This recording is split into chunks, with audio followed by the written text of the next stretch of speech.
देखिए, ये वर्तमान सरकार की बहुत बड़ी नाकामी सिद्ध हो रही है, क्योंकि ये सरकार किसान विरोधी सरकार है और लुटेरी सरकार है, झूठ फरेबी सरकार है, जो किसानों के साथ आज किसान परेशान हो रहा है। 90% 90% किसानों के साथ धोखा हुआ है।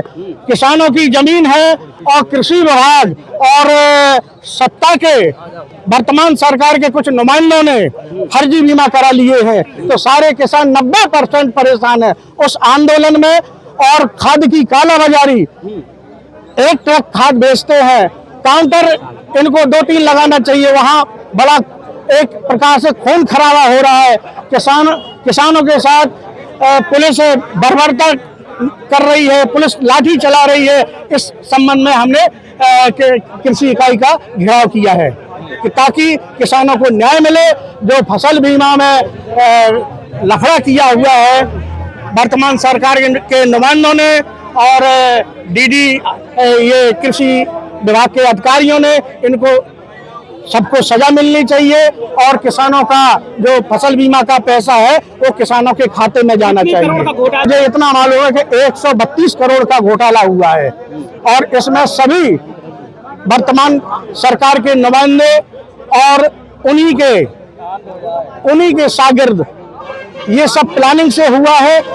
इसकी एक प्रकार से क्या बोलते हैं, कंप्यूटरों की लैब सी खोल करके बड़े पैमाने पर घोटाला किया गया है। सांसद जी, खाद की बात की जाए तो भाजपा सरकार कहती है कि सपा और बसपा के कार्यकाल में भी खाद की समस्या रही है, कैसे देखते हैं इसको? नहीं, सपा बसपा के कार्यकाल में इतनी समस्या नहीं रही जो पिछली साल से और इस साल है, क्योंकि 500 बोरी एक सोसाइटी में भेजते हैं, वहाँ 500 तो किसान ही बैठ जाते सुबह से 8 बजे तक।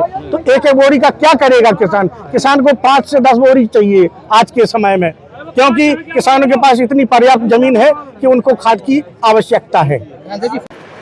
जो अभी हाल में प्रधानमंत्री फसल बीमा योजना में कतिपय किसानों के द्वारा गलत डाटा पे या गलत कागज़ दर्शा करके फसल बीमा योजना को प्राप्त कर लिया गया है, उसी संदर्भ में उनका ज्ञापन था। इसमें ऑलरेडी हम लोगों के द्वारा डीडीएजी साहब के द्वारा खुद एफआईआर दर्ज कराई जा चुकी है और कई तहसीलों में लेखपालों के माध्यम से कई तहसीलों में किसानों ने भी सभी लोगों की शिकायत पर पुलिस इसमें कार्रवाई कर रही है। ऑलरेडी इसमें कुछ लोगों को गिरफ्तार करके जेल भी भेजा गया है, तो ऑलरेडी ये प्रक्रियाधीन है और इसी संदर्भ में उनकी मांग थी कि इस पर कार्रवाई होनी चाहिए।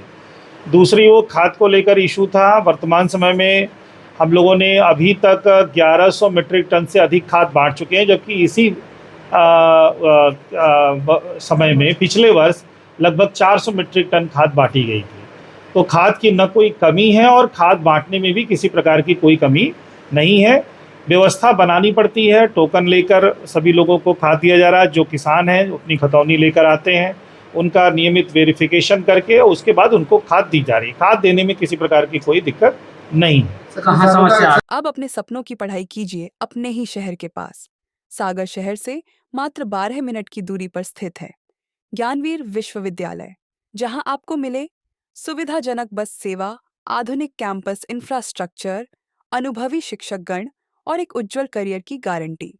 यहाँ उपलब्ध है प्रमुख पाठ्यक्रम जैसे management, pharmacy, agriculture, engineering, law, fine arts, hotel management, संगीत और नृत्य, पत्रकारिता और जनसंचार, परफॉर्मिंग आर्ट्स, जनरल कोर्सेज, शारीरिक शिक्षा, योग, पीएचडी सभी विषयों में। नए सत्र के लिए प्रवेश प्रारंभ हो चुके हैं। अधिक जानकारी के लिए संपर्क करें 977 0 522 117 या 977 0 523 279।